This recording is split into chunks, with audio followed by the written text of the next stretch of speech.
Hello, नमस्कार, जय हिंद। स्वागत सभी का अधिगम मंत्रा पर। मैं विकास गुप्ता हाजिर हूँ आपके बीच एक नए वीडियो के साथ, जहाँ हम डिस्कस कर रहे हैं पीजीटी कॉमर्स से रिलेटेड टॉपिक्स। यहाँ पर आपको कॉमर्स से रिलेटेड जितने भी एग्ज़ाम्स होते हैं, चाहे कोई सा भी एग्ज़ाम आप मान लीजिए, चाहे केबीएस का जो हुआ था, यूपी टीजीटी पीजीटी का भी पेंडिंग है, डी ट्रिपल एस बी की वैकेंसी आउट हो रही हैं, और जीआईसी हो गया है ना, एनवीएस हो सकता है आगे, और एलटी ग्रेड हो सकता है, एमपी वर्क 1 है, स्टेट, दुनिया भर के जितने भी एग्ज़ाम्स होते हैं आपके अकाउंटिंग से रिलेटेड, कॉमर्स से रिलेटेड, जिसमें आपकी अकाउंटेंसी, बिजनेस स्टडीज़ और इकोनॉमिक्स, टैक्स, वटेवर, है ना, ये सब इसी का पार्ट है अकाउंटिंग का ही। तो इन सबसे रिलेटेड कॉन्सेप्ट क्लासेस आपको अवेलेबल रहेंगी। मेन पर्पज़ क्या है? मेन पर्पज़ ये है कि किसी भी तरह से आपको आपके ड्रीम्स तक पहुंचाना और उनको पूरा कराना। जनरली क्या होता है कि हमारे पास रिसोर्सेज अवेलेबल नहीं होती हैं, या कोई एग्ज़ाम होता है तो हमारी उसकी डिटेल कॉन्सेप्ट क्लासेस नहीं होती हैं, क्योंकि जब कोई एग्ज़ाम अनाउंस होता है और उसके एग्ज़ाम होने तक बहुत ज़्यादा टाइम नहीं मिलता। इतना टाइम नहीं मिलता कि हम कॉन्सेप्ट क्लासेस भी कर लें, रिवीजन भी कर लें और एमसीक्यू भी कर लें। तो अगर हमारी कॉन्सेप्ट क्लासेस क्लियर होंगी, या अगर हम रिवीजन कर रहे हैं ड्यूरिंग दैट पीरियड कि भाई कोई वैकेंसी है, जैसे सपोज करो कि यूपी टीजीटी पीजीटी है, अगर डेट अनाउंस हो जाए 15 दिन बाद या 1 महीने बाद आपका एग्ज़ाम होगा, तो क्या 1 महीने का समय आपके पास होगा कि आप कॉन्सेप्ट क्लासेस कर लें? नहीं होगा। आप क्या करेंगे उस पीरियड में? रिवीजन करेंगे। रिवीजन करते हुए आपको एक टॉपिक याद में आया कि भाई ये टॉपिक मेरे समझ में नहीं आ रहा है, आप फट से यूट्यूब पर गए, है ना, आपने चैनल खोला, अधिगम मंत्रा टाइप किया, या जो आपने सब्सक्राइब किया ही होगा, आप गए और आपने टाइप कर दिया अधिगम मंत्रा। वो टॉपिक आपके सामने निकल करके आ गया, आपने उसको समझा और आपका प्रॉब्लम सॉर्ट आउट हो गया। ना आपको कहीं कोर्स खरीदने की ज़रूरत पड़ी, ना आपको कोई प्रॉब्लम हुई। और इवन अगर आपको कहीं कोई डाउट भी हुआ तो आपने नीचे जो डिस्क्रिप्शन में लिंक्स दिए हुए हैं वहाँ से भी आप कनेक्टेड हो गए होंगे, नहीं हुए तो हो जाइए, वहाँ से आप अपनी क्वेरी रेज कर सकते हैं, या कोई क्वेरी हो तो पूछ सकते हैं। तो कुल मिलाकर के बेनिफिट्स ही बेनिफिट है, और इस तरह के बेनिफिट्स आपको जो अधिगम मंत्रा है वहाँ पर मिलते रहेंगे। ठीक है, तो चलिए शुरू करते हैं अपना आज का टॉपिक। प्रिपरेशन स्टार्टिंग से लास्ट तक जो है हम कर ही रहे हैं। कॉन्सेप्ट क्लासेस बहुत पहले से चालू हैं, सीरीज़ आपकी डली हुई है प्लेलिस्ट में, आप डिस्क्रिप्शन बॉक्स में देखेंगे यूपी टीजीटी पीजीटी के नाम से प्लेलिस्ट है, तो आप वहाँ पर कर सकते हैं। ठीक है, वहाँ से आप सारी सीरीज़ देख सकते हैं शुरू से लेकर के। अकाउंटिंग रेशो में जो लिक्विडिटी है और जो सॉल्वेंसी है, ये 2 रेशो हम कर चुके हैं। एक्टिविटी रेशो भी हमने किया था, कल ही ख़त्म हुआ है, एक बार उसे ज़रूर देख लेना। आज हम करेंगे प्रॉफिटेबिलिटी रेशो। ठीक है, अगर आपके पीछे जो भी टॉपिक्स हुए हैं, अगर वहाँ से रिलेटेड आपको कोई क्वेरी है, समस्या है, तो आप मुझे जो है टेलीग्राम या व्हाट्सएप पर पूछ सकते हैं। ठीक है, प्रॉफिटेबिलिटी रेशो क्या है? अब प्रॉफिटेबिलिटी रेशो नाम से पता चल रहा है ना, नाम से ही पता चल रहा है। प्रॉफिटेबिलिटी माने लाभप्रदता। इसका मतलब क्या है? इसका मतलब यह है कि बिजनेस की एफिशिएंसी को मेजर करना कि वो कितना सक्सेस हो रहा है, कितना प्रॉफिट अर्न कर रहा है। क्लियर है? चाहे वो ग्रॉस प्रॉफिट है, चाहे वो ऑपरेटिंग प्रॉफिट है, चाहे वो आपका रिटर्न ऑन इन्वेस्टमेंट है, या चाहे आपका वो नेट प्रॉफिट है, कोई सा भी प्रॉफिट है वो तो उसको अर्न करने की या उसको जनरेट करने की बिजनेस की कितनी कैपेसिटी है। जैसे मैं आपसे कहूँ कि बेटा आप में कितनी कैपेसिटी है कि आप पैसा कमा सको, तो ये आपका प्रॉफिटेबिलिटी है। पैसा कमाना प्लस उसमें से प्रॉफिट निकालना। जैसे सपोज करो, मान के चलो आपने एक प्रोडक्ट बनाया, इस प्रोडक्ट की कॉस्ट है 4,000 रुपये। अब ये आपकी कैपेबिलिटी है कि इस 4,000 रुपये के प्रोडक्ट को कितने पर बेच सकते हो। कुछ लोग इसको 5,000 पे बेच करके संतुष्ट हो जाएंगे, भाई मैंने 1,000 का कमाया। कुछ इसको 7,000 पे बेच के खुश हो जाएंगे, भाई मैंने 3,000 कमाया। और कुछ इसको 12,000 पर भी बेचेंगे, भाई मैंने 7,000 का प्रॉफिट कमाया। तो ऐसे ही थोड़ी बिक जाएगा, ये आपकी कैपेबिलिटी है, और यही कैपेबिलिटी जो है प्रॉफिटेबिलिटी रेशो से हमें पता चलती है। क्लियर हो गई ये वाली बात? ठीक है साहब, इसको हम इनकम रेशो भी कहते हैं। क्या बोलते हैं इसको हम? Income ratio. प्रॉफिटेबिलिटी रेशो समझ में आ गया, है ना? चलो आ जाओ आगे। सबसे पहले आता है हमारा ग्रॉस प्रॉफिट रेशो, जिसको हम सकल लाभ अनुपात भी बोलते हैं। जब आपने ट्रेडिंग अकाउंट, P&L अकाउंट और बैलेंस शीट पढ़ा था तो उसमें ट्रेडिंग अकाउंट बनता था।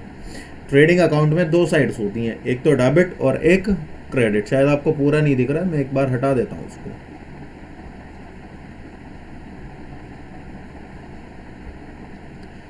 ठीक है, दिख गया पूरा?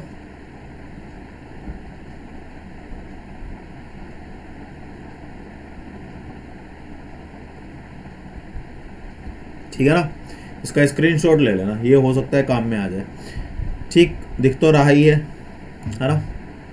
चलो, तो जो ट्रेडिंग अकाउंट है उसमें दो साइड्स होती हैं, डेबिट और क्रेडिट।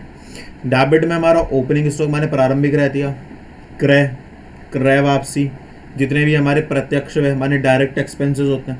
और क्रेडिट साइड में हमारा क्लोजिंग स्टॉक माने अंतिम रहती है, और सेल्स माइनस सेल्स रिटर्न माने बिक्री माइनस बिक्री वापसी। जब हम इन दोनों का डिफरेंस निकालते हैं तो हमारे सामने या तो दो चीज़ें निकलती हैं, या तो हमारे सामने आता है ग्रॉस प्रॉफिट माने सकल लाभ, या हमारे सामने होता है ग्रॉस लॉस माने सकल हानि। क्लियर है? याद आ गया?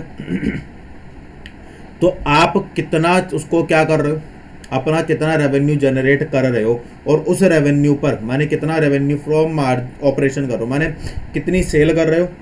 सीधी सीधी भाषा में यह है कि कितनी सेल कर रहे हो और उस सेल पर तुम कितना मार्जिन कमा रहे हो, माने कितना प्रॉफिट कमा रहे हो, वो ग्रॉस प्रॉफिट रेशियो बताता है।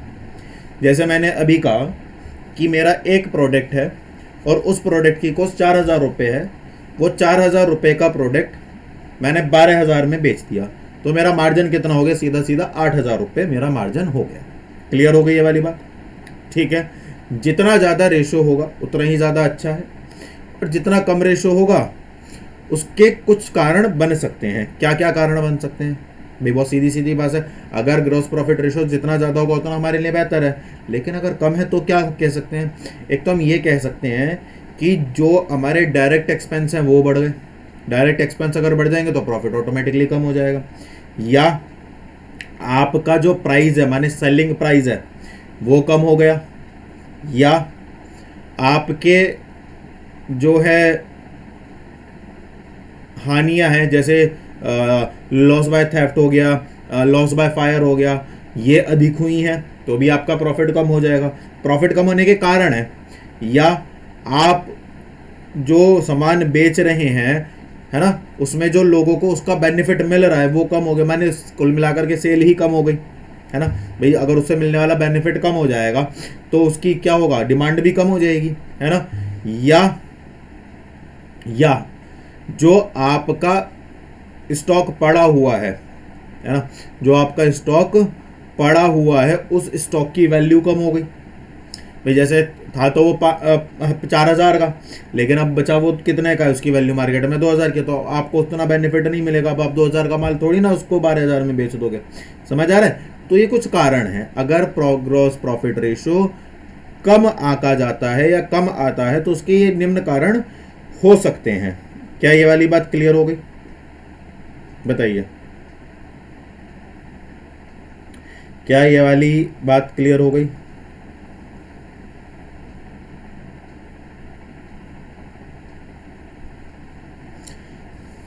है ना। अगर कहीं पर कोई भी डाउट, कोई भी क्वेरी आए तो आप उसको भेज सकते हैं। क्लियर है? चलिए, ग्रॉस प्रॉफिट रेशियो निकालने का फॉर्मूला क्या हो सकता है? बहुत सीधी। अच्छा एक बात बताओ, जितने भी प्रॉफिट है सारे ना रेवेन्यू फ्रॉम ऑपरेशन पर निकलेंगे, माने सेल पर निकलेंगे। प्रॉफिट तो सेल पर ही होता है ना। तो gross profit ratio divided by sale multiply by 100। Gross profit कैसे निकलता है? तो आपने ना एक चीज़ पढ़ी होगी, स्टार्टिंग में हमने पढ़ा था, तो revenue from operation minus cost of goods sold, है ना। क्लियर है? और रेवेन्यू फ्रॉम ऑपरेशन और कॉस्ट ऑफ गुड्स सोल्ड कैसे निकलता है वो हमने स्टार्टिंग में पढ़ चुके हैं। नहीं पढ़ा तो आप पुराने वीडियोस आप एक बार देख लीजिए। क्या इसमें शामिल है? नहीं होगा। जो इन्वेंटरी है उसमें स्पेयर पार्ट्स और लूज टूल्स को एक्सक्लूड कर देंगे, उन्हें इंक्लूड नहीं करेंगे। ठीक है, जो भी हमारा माल है उसमें स्पेयर पार्ट्स और लूज टूल भी शामिल होते हैं, लेकिन जब हम ग्रॉस प्रॉफिट रेशियो निकालते हैं तो उन्हें क्या कर देते हैं? हम एक्सक्लूड कर देते हैं। क्या ये वाली बात क्लियर हो गई? क्या ये बात क्लियर हो गई? चलिए, अगर कोई दिक्कत आए तो पूछ लेना। ये बात समझ आ गई? दो बातें हैं। पहली चीज़ क्या है कि एक तो gross profit upon revenue from operation होगा मल्टीप्लाई बाय 100। दूसरी बात परसेंटेज में निकलता है, ठीक है। तीसरी बात सेल पर हमने कितना मार्जिन कमाया उसको एनालाइज करने के लिए इसको कैलकुलेट किया जाता है। चौथी बात क्या है कि अगर ये रेशो ज़्यादा होगा तो अच्छी बात है, कम होगा तो कुछ कारण हो सकते हैं, माल में कमी आ गई, सेल में कमी आ गई, आपका जो एक्सपेंसेस है वो बढ़ गए, या आपके जो वैल्यू है माल की कीमत है उसमें गिरावट आ गई, ये कुछ कारण हो सकते हैं। क्लियर है। अब इसका एक क्वेश्चन देख लेते हैं। क्वेश्चन बड़ा बढ़िया लिया है, मज़ा आ जाएगा। कुछ चीज़ें तुम्हारी रिकॉल करा देता हूँ मैं आज। देखो ओपनिंग इन्वेंट्री दिया हुआ है, माने प्रारंभिक रहतिया। क्लोजिंग इन्वेंट्री दिया हुआ है, अंतिम रहतिया। इन्वेंट्री टर्नओवर रेशो दिया हुआ है, अरे वाह। सेलिंग प्राइस दिया हुआ है अबोव कॉस्ट। तो आपको क्या निकालना है, ग्रॉस प्रॉफिट निकालना है। अच्छा एक बात बताओ, opening inventory plus closing inventory divided by 2 किसका फॉर्मूला है, एवरेज इन्वेंटरी का। बोलो एग्री विद दिस, एग्री और नोट। तो ओपनिंग कितना दिया हुआ है 60,000 प्लस क्लोजिंग कितना दिया हुआ है 1,00,000 डिवाइडेड बाय कितना हो गया 2। तो यहाँ पर कितना आ गया 1,80,000 आ गया क्या। अब इन्वेंट्री टर्नओवर रेशो का फॉर्मूला क्या होता है, inventory turnover ratio. Inventory turnover ratio बताओ, cost of goods sold divided by average inventory. बोलो हाँ। आईटीआर दिया हुआ है, हाँ जी दिया हुआ है, कितना 8 टाइम्स। सीओजीएस दिया हुआ है, नहीं दिया हुआ। एवरेज इन्वेंटरी हमने निकाल ही ली, बोलो हाँ। तो सीओजीएस निकल करके आ जाएगा, बिल्कुल निकल करके आ जाएगा। एवरेज इन्वेंटरी कितना है, इसको इसको इसको इसको एवरेज इन्वेंटरी को यहाँ से हटाओ और यहाँ पे लिखो, कितनी वैल्यू लिख दो यहाँ पे 80,000 की। 8 8 जा 64, 6,40,000 रुपये आ गए। बताओ यहाँ तक किसी प्रकार की कोई दिक्कत नहीं। मैं पेन चेंज कर देता हूँ।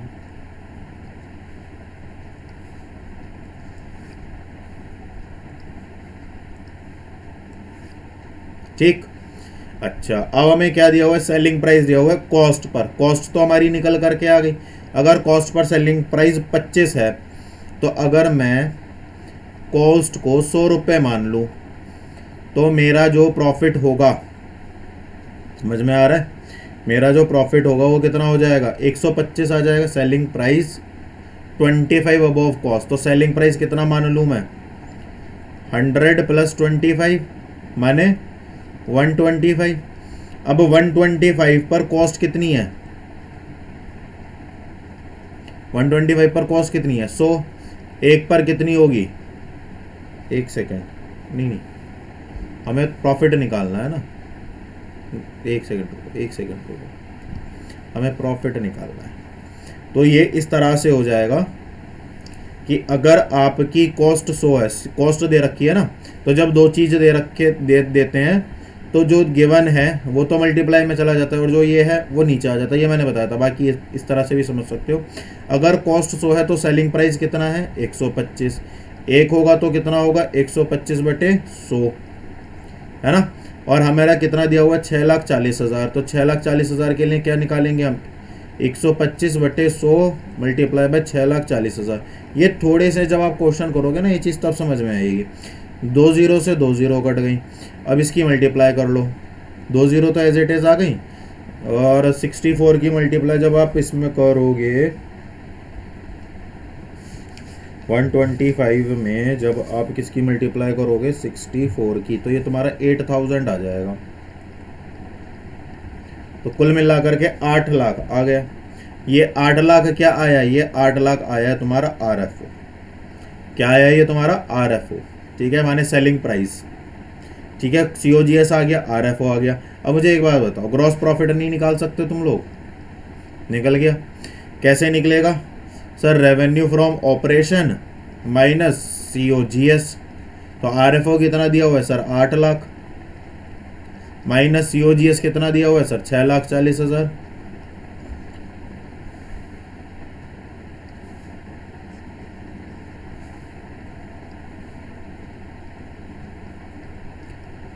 आठ लाख माइनस 6,40,000 है ना, कितना आ गया 1,60,000। कितना आ गया 1,60,000। अब फॉर्मूला लगा दो। क्या है formula? Gross profit divided by RFO. RFO कितना है? Multiply by 100। तो ग्रॉस प्रॉफिट निकल गया 1,60,000, आरएफओ दिया हुआ है 8 लाख, मल्टीप्लाई बाय 100। 4 जीरो से 4 जीरो कट गई, 16 पंजे 80 और 20% आ गया। ये आ गया। बताओ कितना इजी है क्या? नहीं कोई दिक्कत? अब आपको इससे माने, अब देखो क्या होता है, कई बार हमें इंफॉर्मेशन किसी दूसरे उसकी दे देगा, जैसे इसमें आईटीआर की दे रखी है, पूछ रहा है क्या ग्रॉस प्रॉफिट सिर्फ एक इसके आधार पर। तो फॉर्मूलाज इंटर रिलेटेड करने आने चाहिए, यही तो खेल है ना भाई। सीधा सीधा कुछ नहीं पूछेगा। क्लियर है? आई होप ये वाली बात जो है वो क्लियर हो गई होगी। बाकी कोई डाउट हो, क्वेरी हो, क्वेश्चन ज़रूर करके देखना, उसके बाद चीज़ें अपनी आप समझ में आनी शुरू हो जाएंगी। क्लियर है? चलिए नेक्स्ट रेशो देखते हैं, जिसका नाम है ऑपरेटिंग रेशो, माने परिचालन अनुपात। बड़ा इंपॉर्टेंट है, कई बार पूछा गया है। ऑपरेशन है ना, सेम कहानी वही है। Measurement of the efficiency and profitability of the enterprises. एक ये चीज ध्यान में रखने वाली बात है, जितना कम रेशो होगा, लोअर द ऑपरेटिंग रेशो, उतना ही ज्यादा बेहतर है। ठीक है, क्योंकि ऑपरेटिंग माने कितना खर्चा, एक तरह से कितनी लागत आपकी आ रही है। क्यों? क्योंकि इसका मतलब है कि जितना ऑपरेशन आपका कम होगा, जितना ऑपरेटिंग रेशो आपका कम होगा, उतना ही ज्यादा पॉसिबिलिटी है आपके मार्जिन बढ़ने की। जैसे सपोज करो 5 रुपए का मैंने एक प्रोडक्ट बनाया और इसको मैं मार्केट में 10 रुपए का बेच रहा हूं। ठीक, अब अपेक्षा यह है कि इस पर लगभग 2 रुपए के ओवरहेड लग जाएंगे, जिन्हें हम ऑपरेटिंग कह रहे हैं। ठीक, तो कुल मिलाकर के मेरे को ये प्रोडक्ट पड़ रहा है 7 रुपए का, जो कितने का बिकेगा? 10 रुपए में। क्या यहां तक बात समझ आ गई? इसका मतलब यह है कि अगर ओवरहेड कम हो जाए, माना 1 रुपए से कम हो जाए, तो अब ओवरहेड कितने का लग रहा है? 1 रुपए का लग रहा है। तो अब मेरे को ये प्रोडक्ट कितने का पड़ेगा साहब? 6 रुपए का पड़ेगा। और ये 6 रुपए का प्रोडक्ट मैं बेचूंगा कितने में? 10 रुपए में। तो मेरा जो प्रॉफिट मार्जिन है वो कितना हो गया? 4 रुपए। यहां पर कितना था? 3 रुपए। यहां कितना हो गया? 4 रुपए। इसका मतलब ये है कि ऑपरेटिंग रेशियो जितना कम होगा, उतनी ही ज्यादा पॉसिबिलिटीज होती हैं आपके मार्जिन के बढ़ने की। और इसीलिए आपके मार्जिन की स्ट्रेंथ को या उसकी वैल्यू को मेजर करने के लिए हम ऑपरेटिंग रेशियो कैलकुलेट करते हैं। बहुत आसान है। ऑपरेटिंग को रेशियो माने ऑपरेटिंग कॉस्ट, ऑपरेटिंग एक्सपेंस, है ना। ऑपरेटिंग एक्सपेंस माने रेशियो निकाल रहे हैं। मैंने सब बताया था कि प्रॉफिटेबिलिटी रेशियो सारे आरएफओ पर निकलता है। Operating cost divided by RFO या कॉस्ट ऑफ आरएफओ, है ना, जिसको COGS बोला गया। क्या बोला जिसको हमने? COGS plus operating expense. ये ऑपरेटिंग कॉस्ट का क्या है? फॉर्मूला है। वही मैंने क्या है भाई, ये मेरा क्या है? ये मेरी COGS है। और ये 2 रुपए क्या है मेरे? ऑपरेटिंग एक्सपेंस, जिसको मैंने ओवरहेड कहा है। इन दोनों को मिलाकर के तो ऑपरेटिंग कॉस्ट बन रही है, जिसको मैं 6 रुपए या 7 रुपए मैं कह रहा हूँ। क्लियर है ये वाली बात? और RFO कितना हो गया? 10 रुपए हो गया। ठीक है, समझ आ गया ये वाली बात? चलिए आगे बढ़ते हैं। Cost of revenue from operation, already इसे हम डिस्कस कर चुके हैं। ऑपरेटिंग एक्सपेंस में बता देता हूँ। ऑपरेटिंग एक्सपेंस में क्या क्या चीजें आती हैं? Employ benefit expense, depreciation and amortisation expense, office expense, administrative expense, selling and distribution expense. कुल मिलाकर के जितने भी आपके इनडायरेक्ट एक्सपेंस हैं, वो सारे के सारे यहाँ पर आ रहे हैं, है ना। रेवेन्यू फ्रॉम ऑपरेशन भी हम डिस्कस कर चुके हैं। अब इसमें क्या चीजें नहीं आएंगी? एक तो इसमें नॉन ऑपरेटिंग एक्सपेंस नहीं आएंगी और नॉन ऑपरेटिंग इनकम नहीं आएंगी। आप मुझे एक चीज आपसे ये जाननी है कि क्या आप मुझे इनके एग्जाम्पल्स दे सकते हो? कोई भी एनी तीन नॉन ऑपरेटिंग एक्सपेंस और 3 नॉन ऑपरेटिंग इनकम। उसका एडवांटेज क्या होगा? एक तो मुझे ये पता चल जाएगा कि किन किन बच्चों को इन टॉपिक्स के बारे में पता है। दूसरा क्या है, जिन भी बच्चों को नहीं पता होगा उनको कमेंट्स के थ्रू पता चल जाएगा। तो फटाफट से वीडियो को पॉज करो और तुरंत इनके 3 एग्जाम्पल्स फटाफट से कमेंट बॉक्स में लिख के डाल दो, ताकि बच्चों को पता रहे कि भाई ये चीज़ें इसमें इंक्लूड नहीं होंगी, है ना। चलो क्लियर हो गई ये वाली बात। ठीक है साहब, आगे बढ़ जाते हैं। क्वेश्चन ये रहा आपके सामने, ऑपरेटिंग रेशियो कैलकुलेट करना है। क्या करना है? ऑपरेटिंग रेशियो कैलकुलेट करना है। क्या क्या दिया हुआ है? रेवेन्यू फ्रॉम ऑपरेशन दिया हुआ है, बहुत अच्छी बात है। कैश रेवेन्यू फ्रॉम ऑपरेशन दिया हुआ है, और भी अच्छी बात है। ग्रॉस प्रॉफिट दिया हुआ है, किस पर दिया हुआ है नहीं पता, तो किस पर निकालते हैं फिर हम? पता है ना किस पर निकालते हैं? रेवेन्यू फ्रॉम ऑपरेशन पे डिस्कस किया था ना। ऑफिस एंड सेलिंग एक्सपेंस दिया हुआ है, डेप्रिसिएशन दिया हुआ है, loss on sale of plant दिया हुआ है। क्या दिया हुआ है? Loss on sale of plant. तो अभी सबसे पहले हम एक ऑपरेटिंग रेशियो का ना फॉर्मूला लिख लेते हैं। ब्लू ले लूँ, ये वाला ले लेता हूँ। ऑपरेटिंग रेशियो का फॉर्मूला क्या होता है साहब? Cost of revenue from operation plus operating expense divided by RFO multiply by 100। ये है आपका। अब COGS निकलेगा कैसे? अब ये बड़ा सवाल है। तो COGS निकालने के लिए हम यहाँ पर इसको 2 पार्ट में डिवाइड कर लेते हैं। COGS माने cost of revenue from operation. बहुत सीधा सा है। जो आपका रेवेन्यू फ्रॉम ऑपरेशन है उसमें से आपका जो ग्रॉस प्रॉफिट है उसको क्या कर दो? माइनस कर दो, आपका COGS आ जाएगा। आपको RFO गिवन है, हाँ जी गिवन है 8 लाख।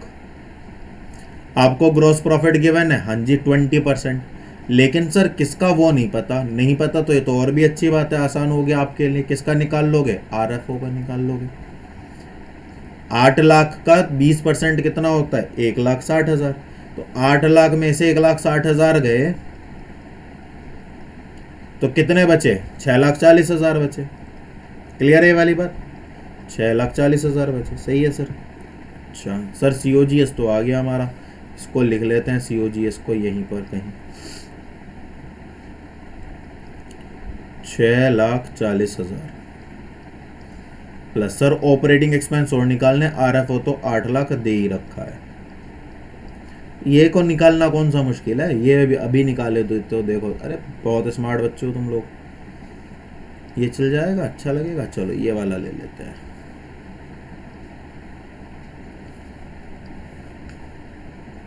क्या निकालना है? Operating expense. कैसे निकलेगा? क्या तरीका है इसको निकालने का? जितने भी आपके एक्सपेंसेस सब ऐड कर दो। सर एक तो ऑफिस एंड सेलिंग एक्सपेंस है, ऐड कर दो। प्लस सर डेप्रिसिएशन है, ऐड कर दो। सर एक loss on sale of plant है, सर ये भी तो हमारा क्या है? खर्चा है। अगर आपने ये किया है तो आप गलती कर देंगे कि ये नहीं आएगा। क्यों नहीं आएगा सर? बेटा क्योंकि ये नॉन ऑपरेटिंग एक्सपेंस है। ओके सर, अब समझ आ गया। नॉन ऑपरेटिंग एक्सपेंस किस तरह के होते हैं? तो ये कितना आ गया? 80,000। अब अगर ये 80,000 आ गया तो 80,000 कहाँ पर आ जाएगा सर? यहाँ पर आ जाएगा। तो 6,40,000 और 80,000 सर होते हैं 8 4 12 7,20,000। और सर 7,20,000 का मतलब है डिवाइडेड बाय 8 लाख और sir multiply by 100। Sir 4 zero से तो मैं 4 जीरो ये काट देना चाहती हूँ और 0 से 0 ये काट देना चाहते हैं। और सर 8 9 होते हैं 72। तो सर 90% जो है हमारा वो निकल करके आ गया। कोई दिक्कत आई? सिंपल हो गया, सोबर हो गया, बहुत आसानी से प्यार से हो गया। अब अगर आप इनके 5 क्वेश्चन भी कर लो तो आपको लगता है कि ये नहीं होगा, बहुत प्यार से होगा। ठीक है, जैसे ऑपरेटिंग रेशो निकलता है, ये है ऑपरेटिंग रेशो, ऐसे ही निकलता है ऑपरेटिंग प्रॉफिट रेशो। क्या निकलता है? Operating profit ratio. बहुत आसान है। कैसे? 100 माइनस ऑपरेटिंग रेशो माने, अच्छा सर बस 100 में से ऑपरेटिंग रेशो कितना है 90%, तो ऑपरेटिंग प्रॉफिट कितना आ गया आपका 10%। इस नेक्स्ट वाले में हम इसी को डिस्कस करेंगे, लेकिन इस फॉर्मूले के साथ नहीं करेंगे, दूसरे फॉर्मूले के साथ करेंगे। आ जाओ। तो ऑपरेटिंग प्रॉफिट रेशो मेरे बच्चे ये रहा आपके सामने। और ये क्यों निकाला जाता है? ये इसलिए निकाला जाता है कि रेवेन्यू फ्रॉम ऑपरेशन में कॉस्ट हटाने के बाद, ऑपरेटिंग कॉस्ट हटाने के बाद जो प्रॉफिट बचता है वो कितना बचता है, क्लियर है, वो हमें बताता है। ये क्या बताता है? ये साथ साथ में हमारी जो इम्प्रूवमेंट है उसको भी बताता है कि कैसे आप अपने ऑपरेशन, अपने एक्सपेंसेस को कम करते हुए जा रहे हैं और अपने प्रॉफिट को बढ़ाते चले जा रहे हैं। तो इस रेशो के बेसिस पर हम ये डिसाइड कर पाते हैं कि इन फ्यूचर या पहली साल हमारे कितने खर्चे हुए थे और इस साल हमने उनको कितना कंट्रोल किया है। क्लियर है? फॉर्मूला सेम ही है, वहाँ पर ऑपरेटिंग रेशो था, यहाँ पर ऑपरेटिंग प्रॉफिट रेशो है। ऑपरेटिंग प्रॉफिट रेशियो का फॉर्मूला क्या है? Operating profit divided by RFO माने revenue from operation multiply by 100। और दूसरा फॉर्मूला क्या है? 100 माइनस ऑपरेटिंग प्रॉफिट। ये मैं आपको पीछे डिस्कस करा ही चुका हूँ, है ना। तो यहाँ पर आपको किसी भी तरह की कोई दिक्कत नहीं आनी चाहिए। आती है तो लिंक में जाइए और सोशल मीडिया से जुड़ जाइए, वहाँ पर मेरे से आप क्वेरी कर सकते हैं। क्लियर है ये वाली बात? चलो आ जाओ। ऑपरेटिंग प्रॉफिट का फॉर्मूला क्या होता है? Gross profit plus other operating income plus operating expense.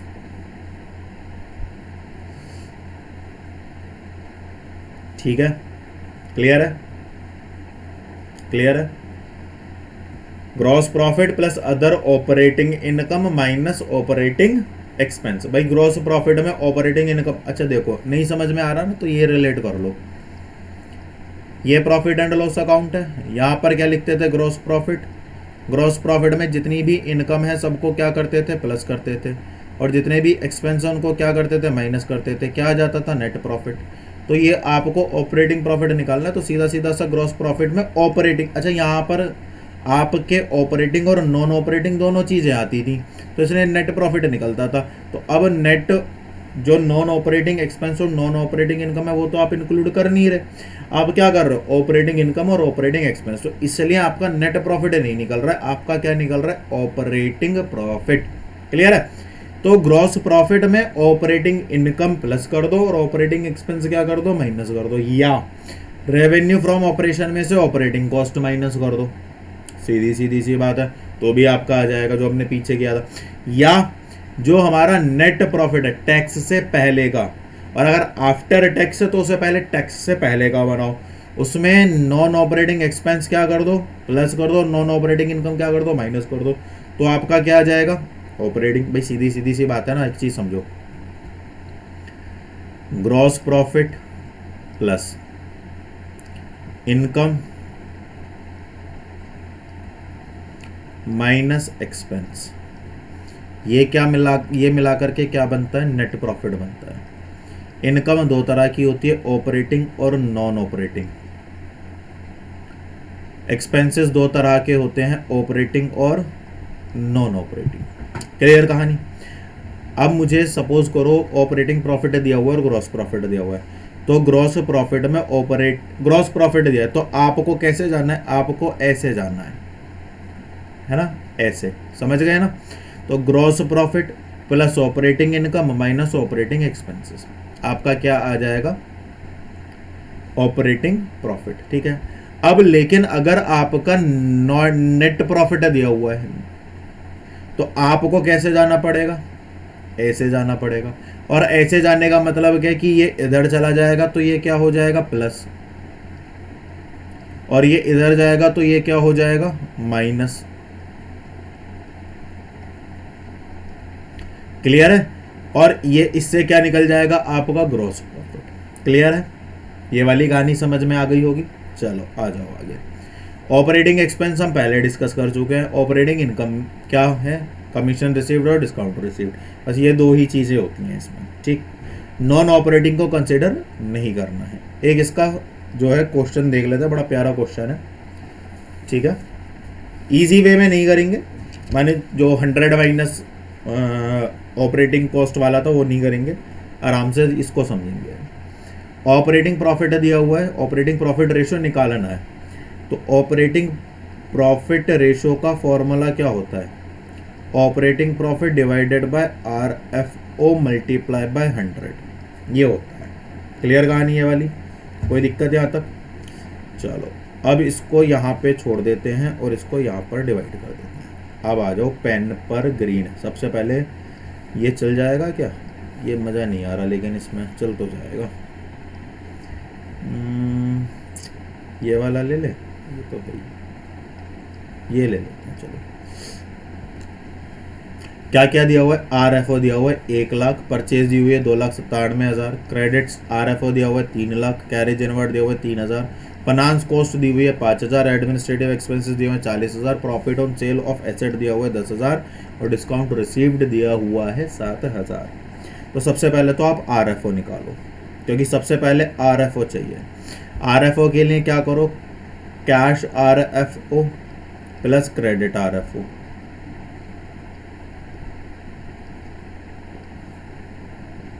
Cash कितना है? 1 लाख प्लस क्रेडिट RFO कितना है? 3 लाख। टोटल कितना हो गया? 4 लाख। बोलो।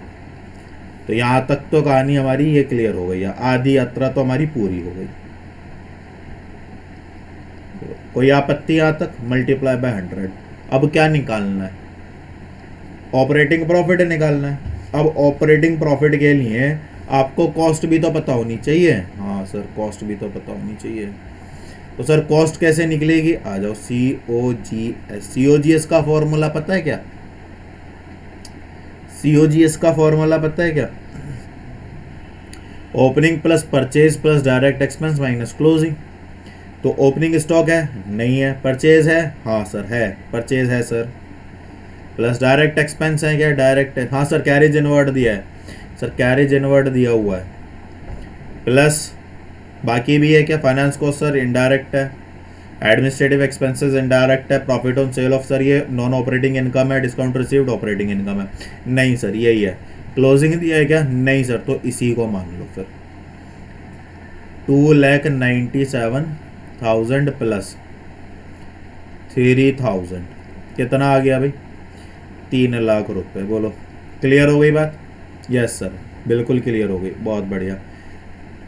अब हम क्या करेंगे? अब हम ग्रॉस प्रॉफिट निकाल लेंगे।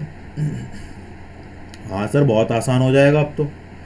RFO में से COGS सर माइनस कर दो।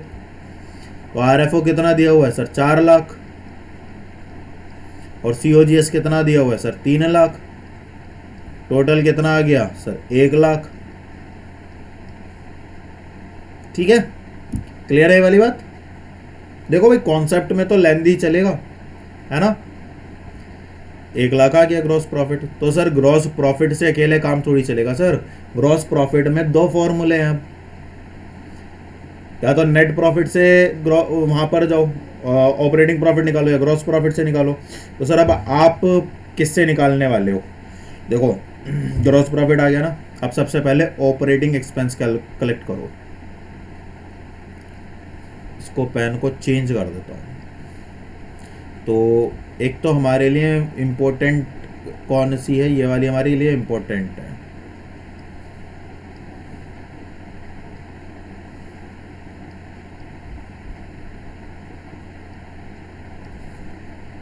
ये हमारे लिए इम्पोर्टेंट है, ये इम्पोर्टेंट नहीं है, ये मैंने यहाँ पे लिख ही दिया है। पेन में चेंज कर देता हूँ, ब्लैक पर आ जाते हैं। अब सबसे पहले ऑपरेटिंग एक्सपेंस देखते हैं। ऑपरेटिंग एक्सपेंस एक तो फाइनेंस कॉस्ट है प्लस एडमिनिस्ट्रेटिव एक्सपेंसेस है।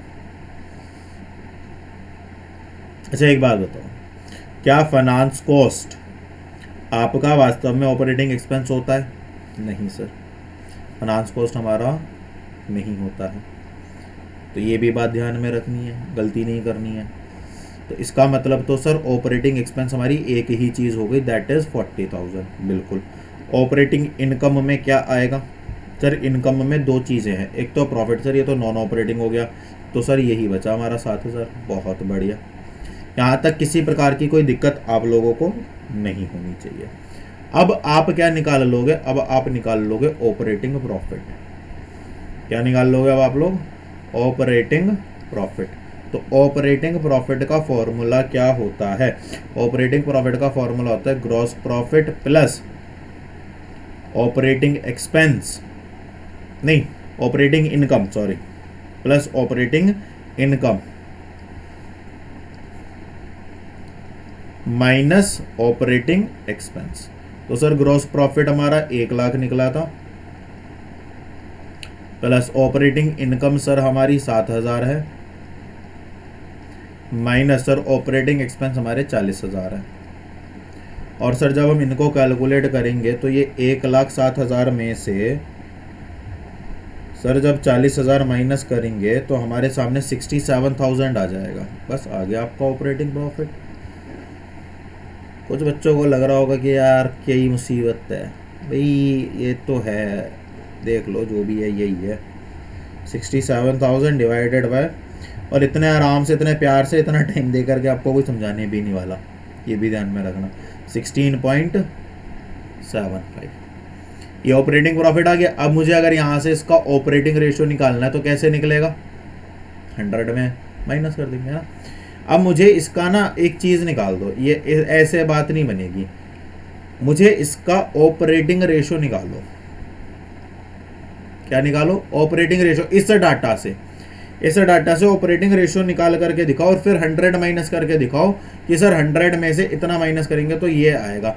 बट इसको इससे ऑपरेटिंग रेशियो निकालना है, इस इंफॉर्मेशन से, है ना। कैलकुलेट ऑपरेटिंग रेशियो और कमेंट करो। 2 चीजें दी हैं मैंने, फटाफट से कमेंट हो जानी चाहिए। लिख जा भाई, क्या हो गया? रेशियो कमेंट फटाफट से, ईमानदारी की बात है भाई, ऐसे ही नहीं, ठीक है। तो ये आज का हमारा टॉपिक है। बाकी 2 तरह के जो रेशियोज हैं वो और बचे हैं, वो हम करेंगे कल डिस्कस, ठीक है। इतने आप आज का होमवर्क यही है कि आप आराम से इत्मीनान से जितने भी हमने आज कॉन्सेप्ट्स किए हैं उनके फॉर्मूलाज को लिखिए, समझिए, एनालाइज कीजिए और उसके बाद उनसे रिलेटेड क्वेश्चंस करके देखिए। सिंपली गूगल कर लो यार, इससे रिलेटेड क्वेश्चंस दे दे भाई गूगल आपको बहुत सारे क्वेश्चंस दे देगा। जो भी बच्चे नए जुड़े हैं एक बार पुरानी सीरीज ज़रूर देखना। नोट्स खुद से बनाने हैं, PDF नॉट अलाउड, है ना, हम नहीं देते हैं PDF, नोट्स खुद से बनाने पड़ेंगे। और जो भी बच्चे नए आए हैं चैनल को शेयर और सब्सक्राइब ज़रूर कर दें, ठीक है। ज़्यादा से ज़्यादा लोगों तक शेयर करो। देखने में आ रहा है बच्चे नहीं शेयर कर रहे हैं, क्यों नहीं शेयर कर रहे हैं, कारण तो मुझे भी नहीं पता, बट नहीं कर रहे हैं। और बहुत सारे तो ऐसे बच्चे जो देखते हैं, रेगुलर हैं, बट उन्होंने सब्सक्राइब नहीं किया हुआ है।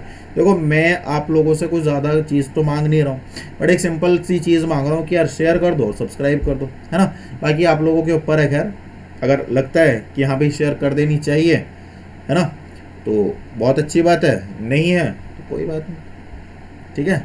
मेहनत का फल तो मिलता ही मिलता है ना। चलिए बाकी अपना खुश रहिए, मस्त रहिए। और वीडियो कैसा लगा, वीडियो को लाइक कीजिए करके बताइए या कमेंट करके बताइए, है ना, जैसे भी आपका मन हो। मिलेंगे कल, तब तक ख्याल रखिए। जय हिंद।